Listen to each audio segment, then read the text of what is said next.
Good evening. Has a single look from someone ever changed your entire life? My wife is in the audience, but I'm not talking about her. I'm talking about some other girl. This girl is the beautiful Kiki, our indie pet dog. Now, can I have a show of hands of people who love pets? Woof, woof, quite a few of us. For the ones who did not raise their hands, no problem. I was much like you until a few years ago. But all of that changed on a slow afternoon in June 2021. I was working in my home office in Mysore, South India. And after a heavy lunch of dal rice and double omelette, I could only pretend to work. And that's when I heard it, a loud shriek and then a painful groan. The voices were of Sarika and Kiki. Now I have to make a confession before I narrate the rest of the story. Sarika is the one who decided that we were going to get a pet dog. And like most husbands, I wasn't really given a choice. So to me, Sarika was responsible for Kiki and I only happened to live in the same house. But that afternoon, when I heard their distressed voices, I ran into the room like I was India's answer to Usain Bolt. And when I reached there, I saw Sarika's face pale with shock. And Kiki was limping on the floor. Is it a broken bone? Is it an emergency vet situation? I asked myself.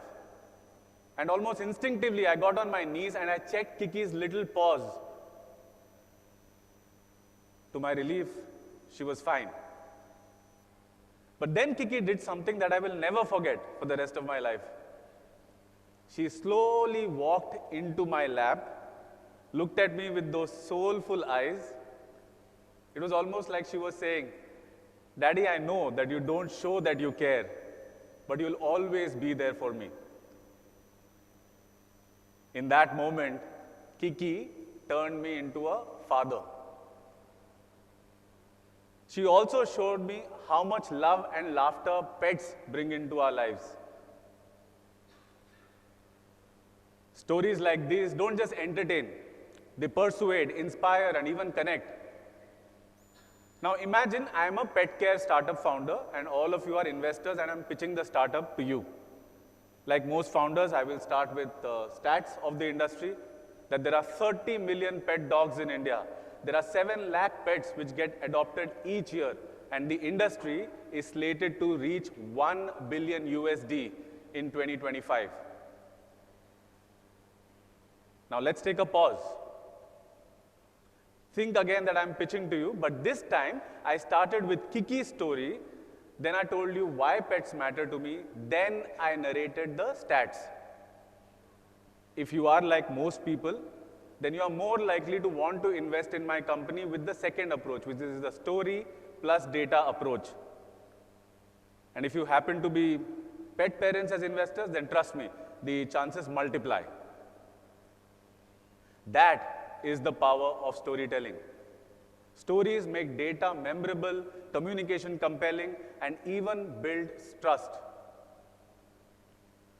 It also makes you the most interesting person in the room. Ask my wife. My stories are why she married me. But in my work as a business storytelling coach and trainer, I've realized that people do not debate the value of stories. The struggle that they have is, where the hell do we find good stories?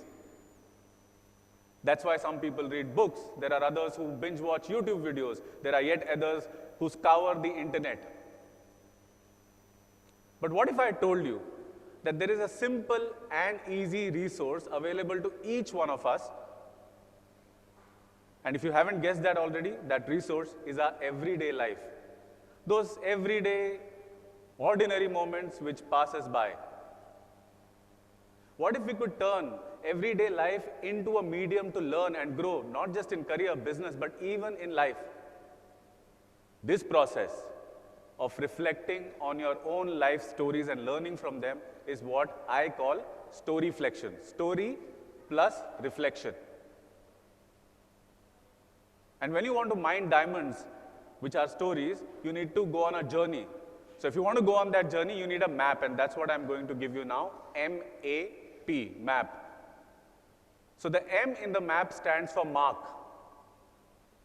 To find a story, first you need to mark the moment.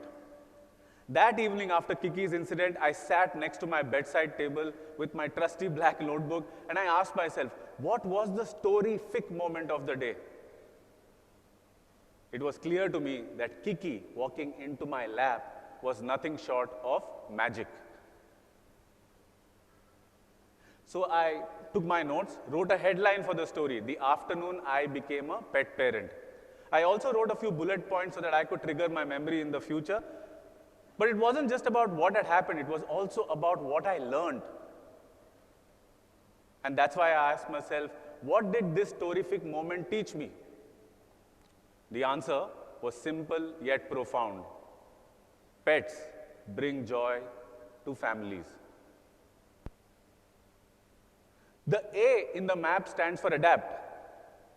Now, like every crude diamond, you have to cut it, polish it. The same way, stories also need to be polished. So I narrated the story first to my wife and to my colleague Ranjani. Both of them are at the receiving end of all my storytelling experiments. And they enjoyed the story, but I realized that I had to do better. So I started narrating the story with more drama, more suspense, and even a better reveal towards the end. And I started delivering a message with the story. The P in the map stands for preserve. Now, it's not okay to just narrate a good story once and forget about it.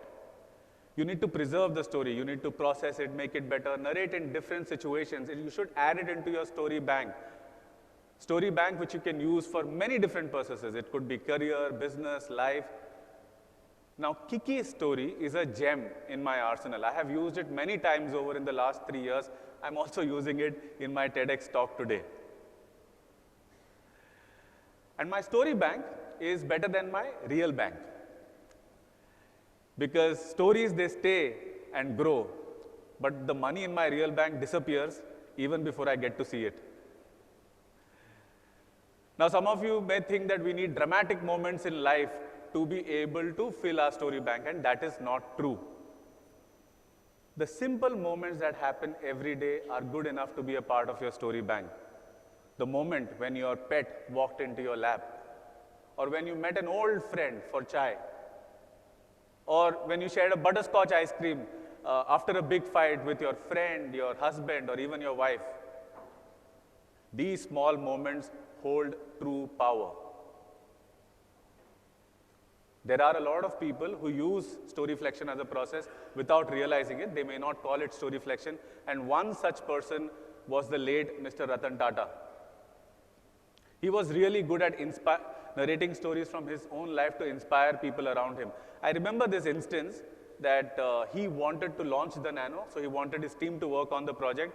But they were not interested, saying that this is a car which is going to cost less than $2,500. Why should we work on a project like this? That is when Mr. Tata decided to narrate the story of the time the idea came to him for the first time. It was in Bengaluru. He was commuting. He saw a family of 4 crammed on a single two-wheeler. That family fell right in front of his car. Being the gentle soul that he was, he got out of the car, got them back on their feet, got back in, and immediately started thinking, how can we give a safe ride to the everyday Indian middle-class family? He wanted to provide a ride of dignity and safety to the everyday Indian. He started doodling designs. First he did a 3-wheeler, and then he realized that no, we should not give half a car to the everyday Indian. We should give them a full car. That is how the idea of the Nano came about. Mr. Tata wanted to build the people's car. It is said that after listening to this particular story, his team was completely energized to work on one of the most audacious missions in the automobile industry. Rajiv Bajaj, who is the chairman of Bajaj Auto, he is known to carry a small black notebook with him. And in that black notebook, he writes great quotes, advice from his mentors. He also writes powerful dialogues from movies. That's why if you see any of his media interviews, he is never short of an interesting and relatable story to tell. Now, some of you may be wondering, Sachin, all of this is okay. They are famous people. Everybody wants to hear their stories. Why should anyone care about my story? I'm a regular person. And what do I stand to benefit by narrating my stories? Now, the first thing I want to tell you is that for people around you, you are no less than a celebrity.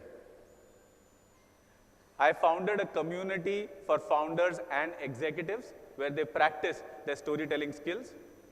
And I have seen firsthand how these incredibly smart individuals are using the power of stories to achieve their goals. For instance, take a leader in the investment space. He wrote a LinkedIn post where he talked about the similarities between stock market investing and long-distance cycling through the mountains of Maharashtra. The post got a lot of interest, and he's written many such posts.